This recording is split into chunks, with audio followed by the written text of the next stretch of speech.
La la la la la la. Nampak tak apa yang ada? Inilah idea casing iPad yang nampak style. Korang boleh pegang macam bag, boleh bawa jalan macam tu je goyang-goyang. Ha.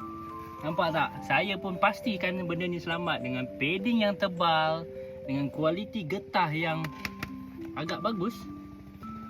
Protect dan lindungilah iPad korang daripada terjatuh.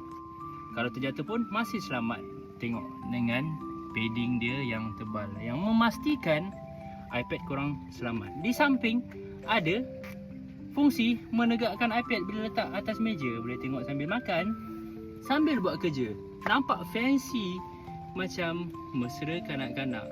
Bagi Cik Beg Kuning, pelbagai warna yang ada, tiada masalah untuk anda dapatkan cover iPad yang cantik style padu ini. Cik Beg Kuning, harga murah, korang tak rugi beli untuk melindungi iPad korang.